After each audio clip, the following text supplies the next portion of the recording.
ndagira nti kuri iyi ngingo ya mbere tugiye gukurikirana yitwa indwara ya kanseri twarwa mu bitekerezo byacu byongere bigira ubwenge bikanguke kuko ngira ngo ibi tugiye kwiga by'indwara ushobora kubyumva ari ubwenge bwaje kuko kubera iki nuko mu gitabo cy'imigani igice cyaho cya mbere umurongo wa 6 n'uwa 7 hatubwira neza ko umuntu abuze ubwenge hariho ibyapa umuntu abuze ubwenge hariho ibyapa haranditse hagira hati oya mu wa 7 kandi kubaho uteka n'ishingiro ryo kumenya ariko umupfapfa hinyura ubwenge n'ibibwirizwa ndasubiramo kubaho uteka n'ishingiro ryo kumenya iyo ushaka ibyo bita science connaissance kugira ngo uzumve ibintu neza ugomba wanyura mu nzira yo kubaha Imana iyo umaze kwinjira mu nzira yo kubaha Imana kumenya kurizana byanze bikunze kandi kumenya ni ikintu gikomeye cyane ariko umupfapfa we ahinyura ubwenge n'ibibwirizwa nuko umuntu umwe yahinyuye abatarize arangije ariko barabimenya ko ajya bahinyura noneho imbere hakaba hari umukangi w'amabandi birangije yari yarabwiye abantu uti umuntu utarize takajya mvugisha mbese n'ibitangazo yatanze icyo bita gukomesha acecekesha abantu ati umuntu wese uzi ko atize takajya gutya mvugisha anyura ku bantu n'imodoka ari kwihuta cyane birangije asanga bakererewe birangije ati mwimubwira ntabwo yemera kuvugirwa n'abatarize maze agiye kwibona imbere abona barriere y'amabandi akatavuga bati ko mutambwiye ati nuko tutize ariko yaki ubwe ni wowe wariteze umutego wewe wari waravuze ngo ntakabwire bakamubwira batarize buryo ndashobora ko batarize kandi akakubwira kwishura hakuru ubuhanga ubwenge ukabukora ku Mana niyo mpamvu kuri iyi ngingo gerageza gutega amatwi kanseri niyo duhereyeho ya kanseri yizo kubyimba n'ugikuriro gikabije cy'ingirangingo ifite ikibazo gikomeye cyane ikaba ari muri za ndwara 5 bita fatale iyi ndwara ikaba igomba kuba ari bamwe bayikura ku ihererekanya murage iyo nyogokuru cyangwa so cyangwa nyoko cyangwa nyokorome muri abo bamufitanye isano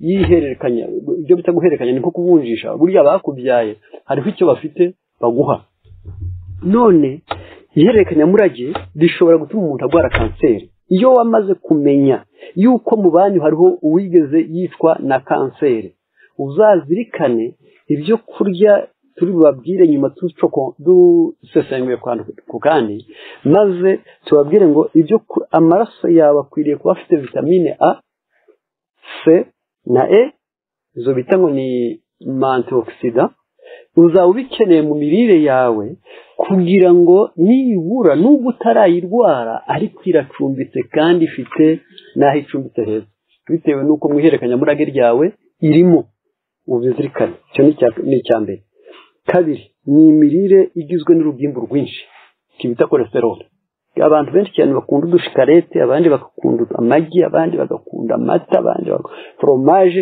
abandi bagakunda mbese uko bakeka kose ariko bari kurya ibintu bifite urugimbu ruremereye yarangiza ibyo aho rwipfundika rushobora kubyara kanseri amahoro make bishobora gutuma umuntu arwara kanseri wenda si benshi babizi ariko ndagira ngo mvuge kuri bike cyane ukuntu amahoro make ariyo mperaho kuri kanseri kugira ngo nibura turebe icyo twakora mu gihe nk'iki ngiki cyo kwamurura no kwihagararaho ngo nibura buri wese ye gupfa kurangara ahubwo tube abantu bazi iyo bava n'iyo bajya iki gitabo cy'ubwacyo mu cyo paji yacu ya 19 cyitwa Croquer la vie haranditse ngo prenez l'habitude de prendre des choses avec calme imenyereze kugira ufata ibintu tuje cya wirinda gusa nutsahagurika gusa gupfa guhubuka kubonye ibintu byose nuzaje bibona ibyo banza witonda de ne pas vous angoisser de ne pas conserver des ressentiments envers les autres ou envers vous-même wije uhora uhembera intimba wije ushakashaka uko wahora buri gihe ugumana uko akomerekejwe n'abandi cyangwa nawe ubwawe wikomeretse ahubwo ko iki de sourire avec confiance devant les problèmes de la vie ya wimenyereza kumwenyura imbere y'ibibazo byo mu buzima ibibazo bikuru ni ukurya no kwambara muri ubuzima noneho iyo bitabaye bityo ugerageze kumwenyura urebe ko umunsi watambuka wasetse urebe ko umunsi watambuka wanezerewe urebe ko umunsi watambuka wishimye urebe ko umunsi watambuka wabwiye undi neza ubwo ni ubundi buryo bwo kwikingira kandi umuntu wari wese yabigeraho il a été maintes fois prouvé que cette attitude d'équilibre mental est un facteur essentiel pour la santé byaragenzuwe bikurikiranwa neza ko iyi miterere ituza imbere y'ibibazo ukiha amahoro kandi ibintu bimeze nabi ikunda kuba urufatiro rukomeye rutuma abantu bagira amagara mazima iyo umuntu atuje ukamenya neza ngo imisozi ntireshya imigezi ntingana mbese ibiti ntibingana amashami ku giti ntangana imbuto zeze ku giti kimwe ntabwo zinganya umubyimba yarangiza uba ugomba kwicara ugatuza ku ishuri ntabwo abanyeshuri bamenya amanota bose mwagize mwarimu umwe kandi mufite amakaye angana ariko umwe akarusha undi amanota tuza savez-vous que le cancer affecte plus fréquemment les gens dépressifs et de mauvaises humeurs mwarimu uzi ko abantu bafite ikibazo cyo gukunda kuba bihebeye no guhora bakambije ari abanyakizizi ko kanseri yibagezemo ibafata mu buryo butagoranye ibyo bizirikane neza wakwibaza uti rero none se ibi nabyo batubwiye ni ukuri ubwihebe no guhora udakeye byatera kanseri byatuma amaraso arakonje bigatuma amazi ahora ari make mu muntu bigatuma amaraso atembera buhoro bigatuma harahatinda muri magufi kishobora kuba ikibazo au milieu de tension et de problèmes de la vie moderne hagati y'impagarara n'ibibazo byo muri ubuzima bwa none hagati y'impagarara n'ibibazo byo muri ubuzima bwa none trouver cette paix mentale n'est pas une tâche facile ntabwo bivuze ngo kugera kuri aya mahoro yo mu bwenge wibwire ko ari ikintu cyoroshye kubera iki beaucoup cherchent de l'aide dans la foi abenshi bakesha ubufasha bw'aya mahoro kugira ngo aze kiretse kwizera Imana kwitega amakuru ukavuga uti umwana we arananiye umugabo arananiye umugore arananiye umuvandimwe arananiye umubiri urananiye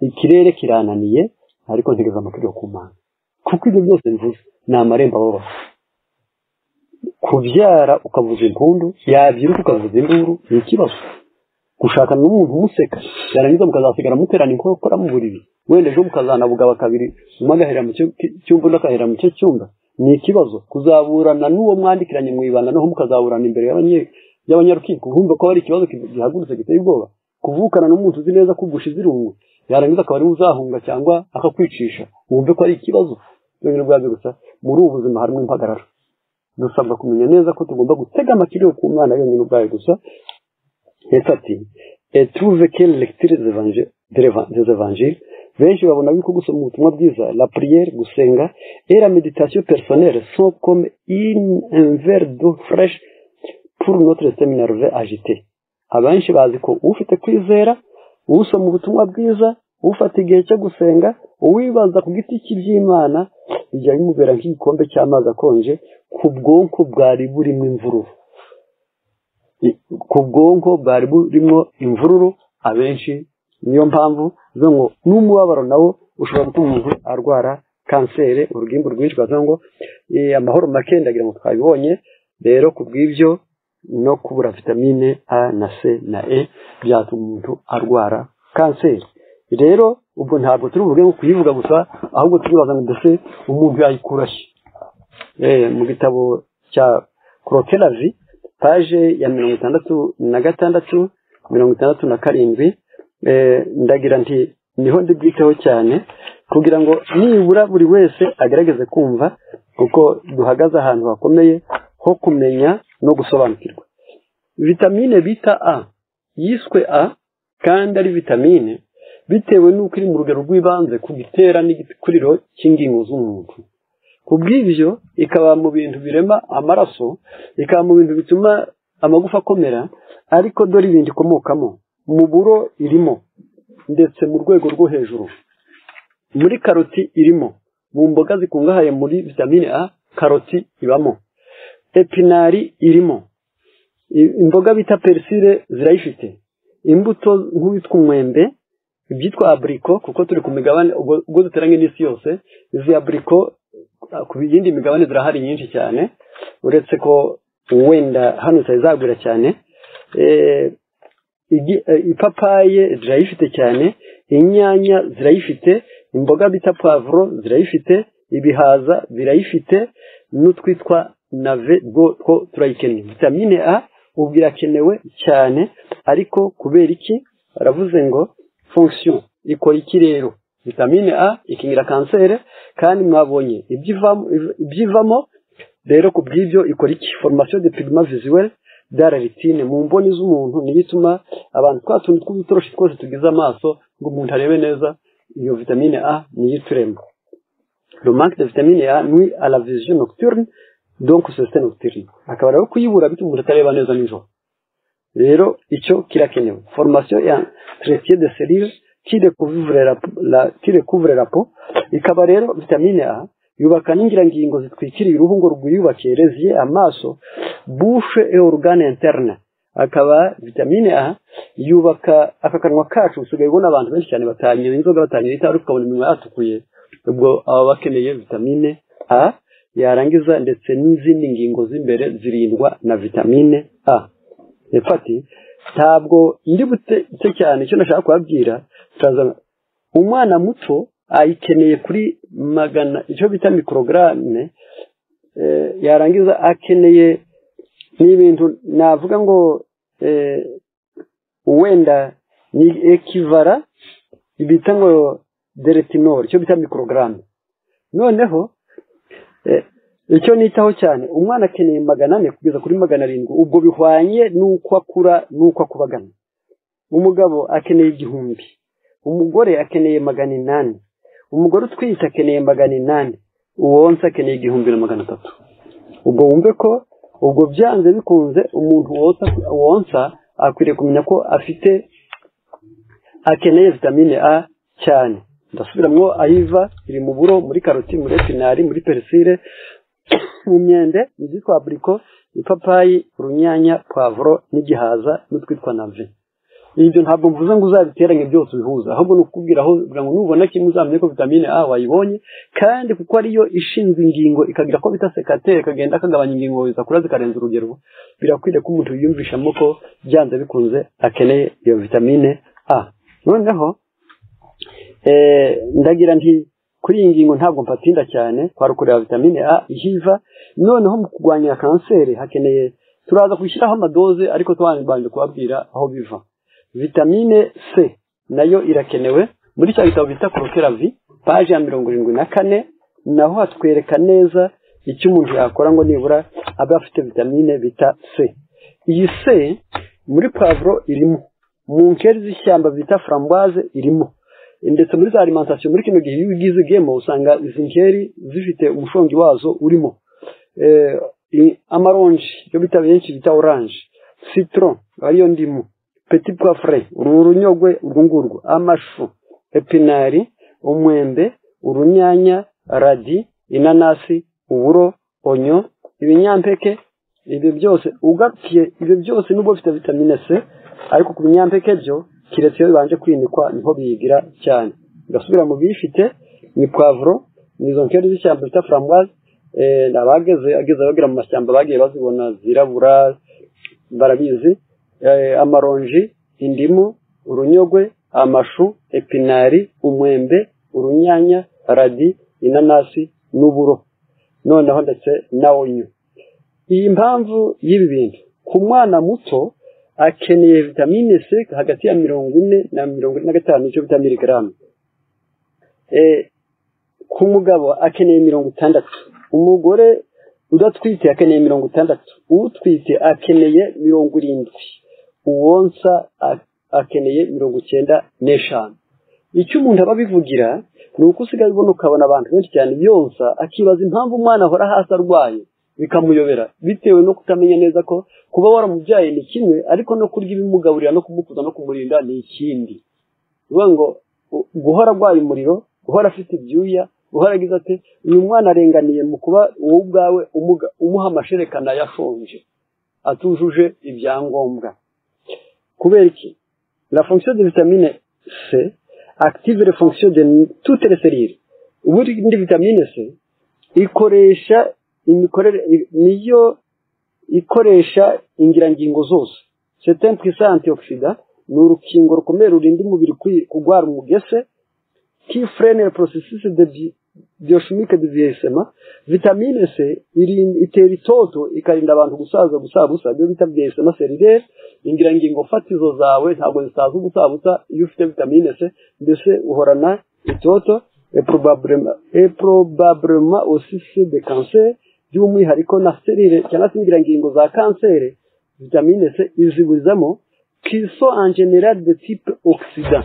Impamvu ni uko vitamine C iri mu bintu bikingira umugese. Ibintu byose warya, nibyo wariye byagaze, nibyo wariye bishaje, nibyo wariye byaraboze, nibyo wariye byaramaze kujyamo impungu, bijya bigenda byagera mu mubiri, umubiri ukayoberwa icyo ubikoresha, ariko bikistoka muri wowe bikakubamo, bikazazana umugese, noneho bikamera nk'umunyu, nk'umuntu ubitse umunyu mu mwenda. Elle favorise l'absorption du fer dans l'intestin. Akaba vitamine C ituma fer cyangwa se ubutare bukwirakwira neza mu mara, et contribue à la formation de défense contre les infections.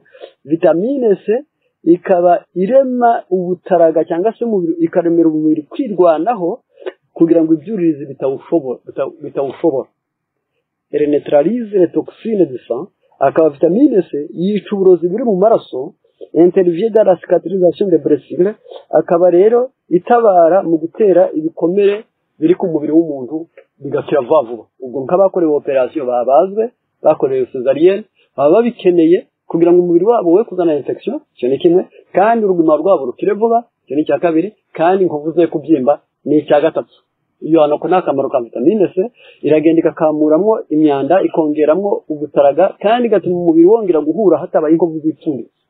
Ako nakamaro kayo irakenewe rero ku bantu benshi. Yafara kumenya ati il a compris beaucoup d'autres fonctions très importantes sur le plan physiologique. Akaba vitamine C ifite n'indi mirimo myinshi cyane y'ingenzi ku birebana n'imikorere y'umubiri w'umuntu. Ça 40 entraîne une maladie appelée scorbut. Y'abantu bayibuze rero bagira ikibazo cy'iyo ndwara za maraso zo aho bavuga bati qui se caractérise par une faiblesse, ni uguhorana intege nke, ubwo wayirwaye, une prédisposition aux infections, indwara z'ijuri zikakunda kugufata iyo wabuze vitamine C, des anémies, amaraso yawe make iyo wabuze vitamine C, des hémorragies de gencives, guhora uva amaraso mu binyigishi wabuze vitamine C, et de la peau, n'umubiri wawe ukunda kurwaragurika ubusa yarangiza nabwo uba wabuze vitamine C. Irakenewe rero mu gukingira kanseri. Hakenewe vitamine E.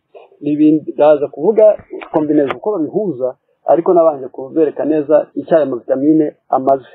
Vitamine E iboneka by'umwihariko mu mavuta menshi, ariko iyo ndashyiraho icyo bita ndasoma ibirebana n'akarusho.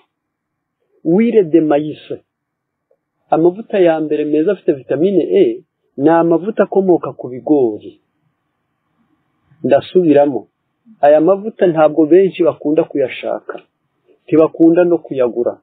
N'abagerageje gutambuka usanga bafite, ariko amavuta y'ibigori ntabwo afite ni192, igihe ibihwagari bifite 51. Ubwo ukumva kubwa amavuta y'ibigori n'amavuta y'ibihwagari, amavuta y'ibigori yakubye inshuro 3 hafi 4, kuko niba ibigori ari 192, ibihwagari bikaba 51 muri vitamine E, ntabwo mvuze ngo ibihwagari bitagaciro, ahubwo nuko bidakungahaye nk'ibigori muri vitamine bita E. Noneho ingano zinitse zikagira 14, erayo ikagira 12, ubwo ni vitamine E turi kuvuga. Avoka ikagira 2.3, soya ikagira 1.95, ni vitamine E turi kuvuga byo 20. Mwumve ko ntabwo turi kuvuga ubusumbane mu bindi byose, kuko nabiriya nabyo bifite ahandi biruta ibigori. Ariko ni byiza ko abagabo n'abagore bazi ko bakibyara, bazi ko babyiruye, bazi ko bafite ingimbi, bazi ko bafite abahungu n'abakobwa, bateganya ko Imana ibahaye igihe no kubaho nabo bazubaka izabo, bakeneye amavuta y'ibigori mu ngo zabo. Yarangiza kubera iki?